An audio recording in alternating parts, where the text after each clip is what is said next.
bunch of adults. So I prepared a word that I would hope and I would pray that you guys would receive.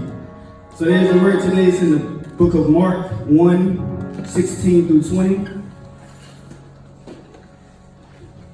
And if you're looking for Mark in the Old Testament, Bible study resumes in August. You said Mark 1? Mark 1:16 through 20. You gotta say amen. Amen. I'm reading out of the Message version. Mark 1:16 through 20. And it says, passing along the beach of Lake Galilee, he saw Simon and his brother Andrew net fishing. Fishing was their regular work. Jesus said to them, come with me, I'll make a new kind of fisherman out of you. I'll show you how to catch men and women instead of perch and bass. They didn't ask any questions. They dropped their nets and followed. A dozen yards or so down the beach, he saw the brothers James and John, Zebedee's sons.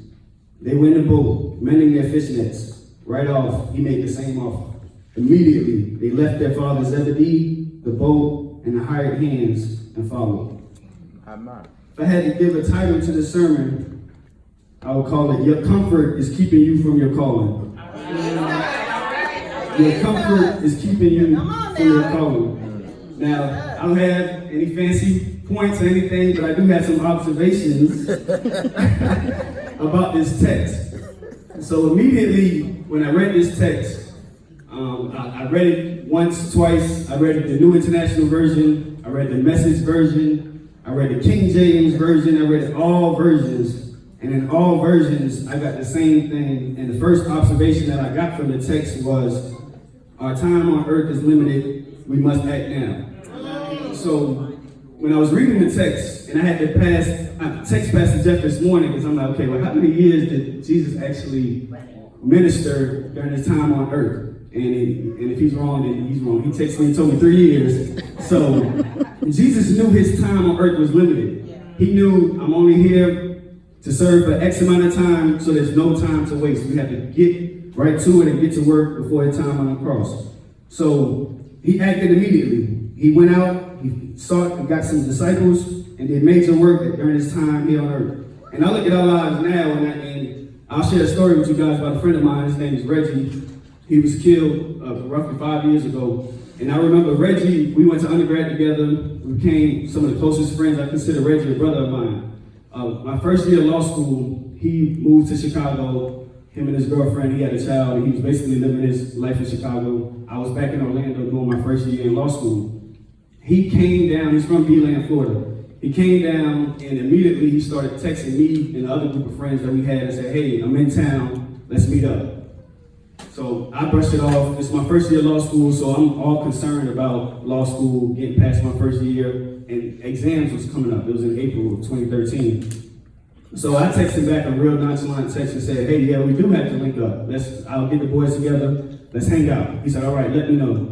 Never responded to him, never followed up with him. Long story short, he gets killed a month later, and it bothered me for years. I mean, I kept the messages up until I lost my phone in September, and I'm like, wow, he was really trying to hang out, and here I was saying, I'll see you this summer, or I'll see you in August, or we can hang out for your birthday in June, or my birthday's in November, I'm planning a trip, I know you'll be there. And that quickly he was gone. And oftentimes when I read this text, and I'm like, okay, Jesus went straight to work. He was busy, stayed active, stayed working. And I look at my life now and I'm like, okay, yeah, I have a nonprofit, Life Beyond Adversity. I do a lot of stuff with the outreach community and youth. And I'm like, still, there's a lot that I put off because I'm like, I'll do it next month. Or Bianca knows, we'll have events scheduled and we'll lead up to it and I'll say, let's do it next month. Let's do it the following month. And I put it off, not realizing that I'm running from my calling. Not realizing that Jesus didn't waste any time while he was here. Not realizing that tomorrow's not promised. So I looked at that text and I said, wow, I really have to do a better job. And as I was writing this, all I kept thinking about was myself. But I said, we got to do a better job with making the most out of what we have while we're still here. The second observation that I got from this was, when God tells you to move, move. Do not waste any time. A lot of times now, I remember Pastor made a joke about it the other day. It was like, you know, if I'm supposed to do so-and-so, let someone text me right now. Or, you know, if I'm supposed to do so-and-so, let it rain in the summer in Florida. And too often at times, when God tells us something, we question it. We're hesitant. We doubt it. We say, no, that's not what we're supposed to do. No, I'm not now. Kind of is how it was. And in the text, it tells us Andrew, Simon, James, and John, and Simon Peter did not second guess what they were asked to do. They moved immediately. I mean, immediately. As soon as they said, the text says, right away they dropped their nets and went right off to do what it is that Jesus asked them to do. So again, I look at my life and I evaluate it and I say, all right, I need to learn. And we're blessed now. I'm like, no, we have the Holy Spirit inside of us. So a lot of us know what we're supposed to do. We just hesitate to do it. So this point here, to me, it just hit home. Because, like, again, I know what I'm supposed to do, but I'm not going to do it right now. I'm not sure. But the pastor didn't tell me, you know, again, and I can use me for example. I'm head of the outreach committee here at St. Mark East. God told me to do that in 2015 to 2016, and I kept running from it. I said, well, he didn't ask me yet. Pastor Jeff didn't come in and ask me. They doing pretty good. Camille and everybody doing pretty good with the kids. I don't want to mess that routine they have up. But I already knew God then told me to do this. And I ran from it. And I didn't move immediately. I wasn't obedient the way these four were when Jesus came to them and asked them to move. So that observation I got from that was when God tells you to move, move. The third thing I got from this text was to come into their calling, they had to come out of their comfort zone. So again, I had to text Pastor Jeff this morning during the prayer call. I said, hey man, was Simon, Andrew, James, and John, were they successful? Like, did they make it? Were they all right, doing well? And his response, I don't have my phone, you know, it's recorded, but if I remember right, his response was they were doing well, they were fishermen. And back then you would take over family business as fishermen and you would do pretty well. And he said for them to leave with Jesus and leave everything that they had and still sustain, and it would pretty off well. So when I look at that, I say easily, if that was me and I'm successful, I have a law firm, I'm doing great, and Jeff comes to ask me to be the head of the outreach committee, I'm like, why do I need to do that? I'm successful already. I've already made it. Like, why do I need to go back and do some stuff that wasn't on my mind, didn't want to do? And I'm comfortable. I'm comfortable in this life over here. And easily, they all stopped what they were doing. They left their work, and they went off to do what it is that Jesus asked them to do. Now, I want to stay on this point of the comfort zone a little longer than I was on the first two observations, because there's so much that I got from that. I mean, even this morning, I thought I had everything written out. While I was in the back, more stuff just kept coming to mind, and I kept adding to the notes. And I'm like, comfortability is scary. It's so scary. It's like, when we fear things, it actually leads us to God, because we're scared. We're like, Lord, we need you. Like, I'm quitting my job, I'm getting ready to start a business. I need you. So you were scared and fearful, but you still went ahead and did it, and you ran towards God. When you're comfortable, you don't feel like you need God. Two, you don't feel like you need to change anything. Because I'm used to this. I've been doing this all these years. I'm comfortable with this. I'm comfortable with going to work Monday through Friday, getting off from work. And this was me in 2015 through 2017.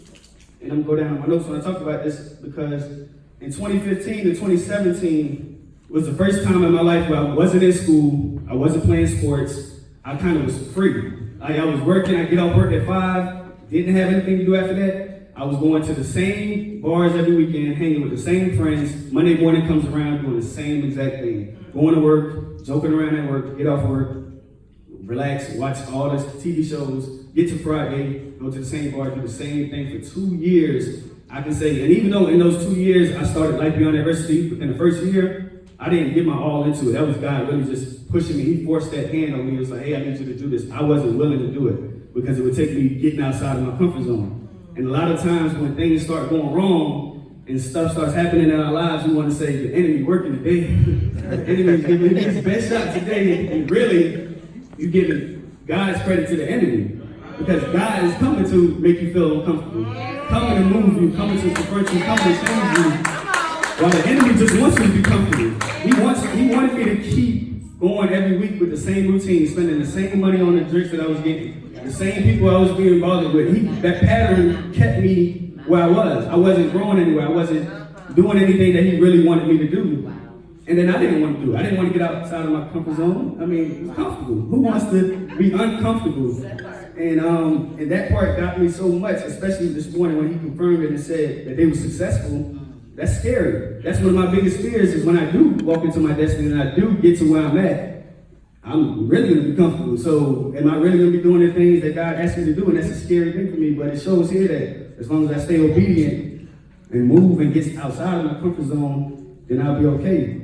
There's some other points that I got underneath that observation was that what God will ask of you is not beyond your competency, but it will take you out of your comfort zone. So these points, let me say it again just in case you were texting. What God will ask of you is not beyond your competency, but it will take you out of your comfort zone. And I was thinking about that, I'm like, dang, you got me again with that one. Because I know I'm capable of running an outreach committee. I know I'm capable of serving more than just at-risk youth. I know I can serve other areas and other ministries, but it's going to require me getting outside of my comfort zone. Brandon, when we spoke after, we had a meeting, I believe probably about a week ago, and me and Brandon was talking afterwards, and he was like, man, I was getting ready to sit down and get on the couch or something and watch some TV show I forgot what he said, and he was like, Amber was like, don't you got somewhere to be? Oh yeah, I forgot. And then came to the meeting, and in my mind, I'm thinking there's so much that we can do. Again, I'm just focusing these points on this comfort zone, that's a scary zone. There's so much that we can do, that we have the skill set to do, but we're not comfortable with doing it. Like, yeah, we want to be on the outreach committee, but we don't want to show up to the meetings. We don't want to, contribute to, the agenda. We don't want to, do certain things that would, and I'm picking on the outreach committee because we got that type of relationship. But you preaching better than they saying amen. Preaching better than y'all saying amen. It's so much that comes with it. Let me stay on this point right here so I won't go off the tangent. But there's so much, man. There's so much in this with this comfort zone. And for us to get to those new heights, we gotta get outside our comfort zone, man. It's just that. Just think about it. Think about Jesus. Like Jesus had to leave his comfort zone to come save us. Like imagine how life was with him in heaven. Like how much fun he was having, or how happy he was, the love he was getting. For him to leave his comfort zone to come save us, that's amazing. Man, if he did it, then we could do it.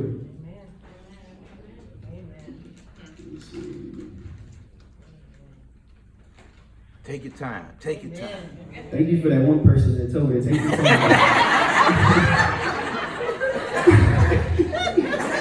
All right. There's another point here where I talk about how, and I can't remember the scripture, and forgive me for that, maybe when I send out the Wednesday word, I can mention the scripture, but Jesus, after he worked miracles in this certain city, after he changed so many things and showed people the way, those same people didn't turn from their ways. And he denounced those cities. And it made me think, it's like, okay, they didn't have the Holy Spirit then, we have the Holy Spirit now. So we really can't say that we didn't know certain things. Because confirmation comes again in the form of devotionals, in the form of music that we listen to, conversations with random people, or conversations with people at church that confirms what it is that we're supposed to do. And when we love comfort more than we love Christ, and we run to comfort, we run from our calling, and it's clear the Bible says that you won't be lifted up, you'll be taken down. So that's a scary, scary place to be in. Before I go on to the last thing, I'm talking a lot about comfort zones and calling, but I haven't really talked about the calling. So I want to leave you guys with 6 ways. I found an article that's talking about 6 ways to determine God's calling in your life, and the scriptures with it to leave you guys with. And one of the first ones is know your gifts and know yourself. Every Christian has gifts. 1 Peter 4, 10 through 11. Knowing them shapes your convictions about your calling. And also know yourself, the way Paul exemplifies in Romans 7, 15 through 24. Deepens your sense of fitness of various ministries. The second one really got to me, and I'll say it and I'll talk about it, is ponder the need of the world. The Christian heart of love is drawn by perceived needs, whether near or far. Therefore, God uses what we know to awaken the measure of our desire that pushes us over the edge of commitment. Matthew 9, 36 through 38. Now, this was funny. I can't remember how long ago it was, but I was sitting back And I said, okay, I know me in my life, I do a lot over with outreach, youth at risk. Now we're getting ready to tap into homeless. But my heart is truly in the youth, in the ministry. And I think about stuff like water laws and animals and how much people, their heart is with animals. If you ate meat in front of them, they'll cause a fit, certain vegans. And I pondered on the needs of people in nursing homes, people in hospitals, people in jail. I have a friend of mine in prison now. He's serving a 25 life term. He's done already 10, 11 years. I think this last year, now that I realized this, it was me pondering on the needs of others. I've done more for him this past year than I've done in the last 6, 7 years that I've been trying to help him out. And it's because in my mind, I'm like, wow, who's focusing on the needs of those in prison? Like I drove his mom to go see him 5.5, 6 hour drive out in nearly Alabama. And I did it, and I was happy to do it. Because I'm like, nobody's doing this. She would love to see her son. In the documentary, when they see us, that was even confirmation for me too, was they couldn't see their loved ones to make it through this tough time that they were going through. So I gladly drove 5.5 hours, and I mean, we on the road at 4:35 in the morning. I'm driving us back, doing the whole drive, and literally was not tired, did not feel like regretful. And I was like, wow, this is a need that someone needs, and it has to be fulfilled. So when we ponder on the needs of others, this is easily. This touches, it may touch a place in your heart where you're like, okay, this is what I want to help out with. I want to go to nursing homes and play bingo with them on Thursday nights. Who's doing that with them? That's a need that I feel fulfilled in doing, and I'm happy with it. Let me go ahead and do that. So that part here where it says ponder on the needs of the world, that really hit home. It's like, I think we all can do we can do that and think about the needs of others and evaluate our lives and what we do to help others, and that can help us with finding our calling. The next one is inquire of your soul. Where are you burdened for others? God sends and seeks the burden for the lost people. Jesus carried such a burden. Quote, "O Jerusalem, Jerusalem, how often would I have gathered your children together as hens gathers her brood under her wings." Luke 13:33-34. The burden was essential to his calling. What is your burden? So again, I kind of think those two kind of coincide, because what burdens you? What is heavy on your heart to want to help others? The next one is pray for God to throw you where you can best be used for his glory. And the article talks about how throw, because in Matthew 9:38, that is the literal meaning. Pray earnestly to the Lord of the harvest to throw out laborers into his harvest. The point is to pray. Ask God to use you to the fullest for his glory. If any of you lack wisdom, let him ask God, who gives generously to all without reproach, and it will be given to him. The next one is listen humbly to the spiritual people in your life. And I like that a lot too. And it goes on to say, they not only conform your gifts, they are the instruments of God to awaken in you possibilities and joys of missionary service that you never dreamed. 2 Timothy chapter 1, verses 5-7. Now that's major to me. There's a friend of mine, his name is Marquise. We went to Harvard Middle School together, and he's constantly serving. And I even look at it with Jeff and his life and how he's constantly serving. If I wasn't in the church, if I wasn't around spiritual people, and not only in Marquise, I don't know if he goes to church or not, but I just know he's all about service. Every time I see him, he's trying to help somebody.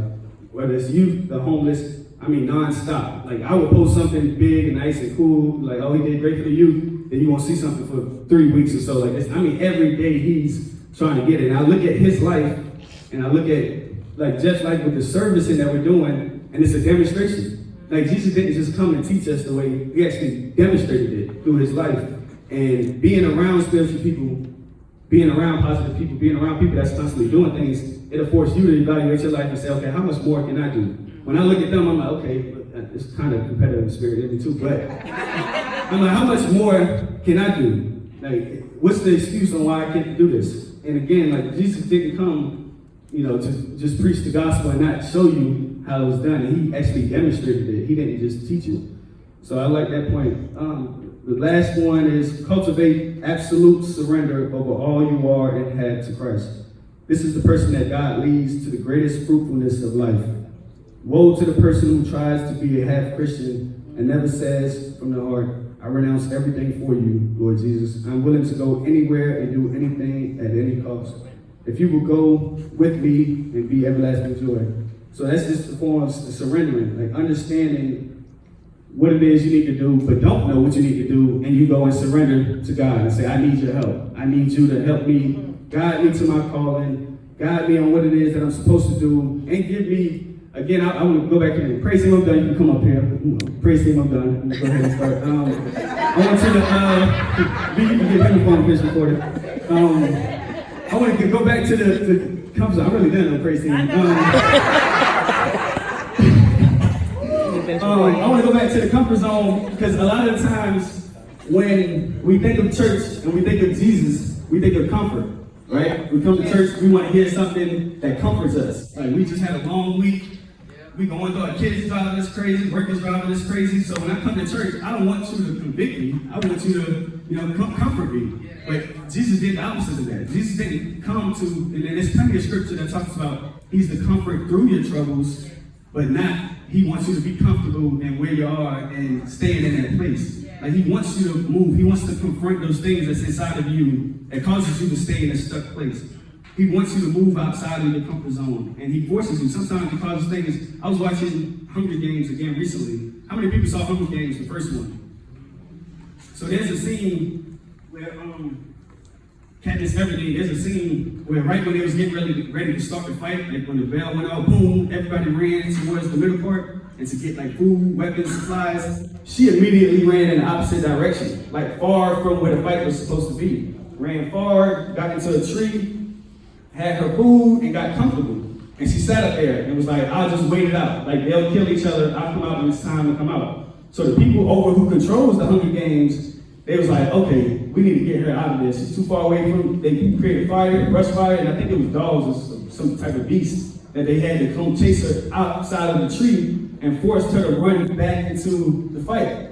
And in life, sometimes that's what happens. Like God will construct some stuff in your lives to get you back to what it is that he wants you to do. So he'll cause you to lose a job. He'll cause this person to break up with you. He'll cause that friend to betray you. He'll cause all of these things to get you to what it is that he wants you to do. Thank you, big people, for that rousing affirmation. I might have fun with this one. But yeah, I think that's huge for me, man. And it's so huge to me because when I was trying to run for my calling again, all this stuff kept happening to me. And I'm like, come on, man, I just started, even now in my life now, being 28, September makes 4 years I've been practicing law. I'm making more money than I ever made in my life right now. And I'm like, I'm still missing something. I'm like, I don't feel good right now. I don't feel fulfilled. I don't feel content. And again, I looked at my life, I'm like, crap, I was in another pattern. I was in a routine, I was comfortable.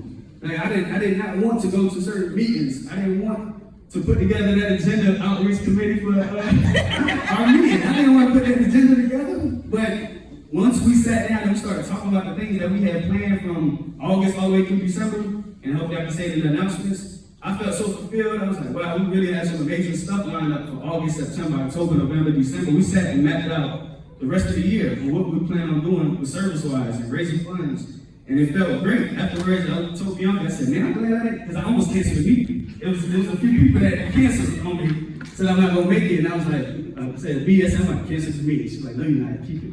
I said, all right. And when I stayed for the meeting, it actually was beneficial. We got a lot of stuff done. It was real productive. And I felt great afterwards. And I said, wow, this is confirmation again for the word, is that we got to get outside our comfort zone. That comfort zone is so scary, man. And that's what the enemy wants us to be at. He doesn't want us to feel, like, oh, if I'm uncomfortable, then I'll change, basically. He doesn't want you to change. So he'll keep things around you to keep you comfortable to where you won't be able to fulfill God's calling and get to where it is that he wants you to be. So I hope you guys got something from this. Thank you, and have a good day.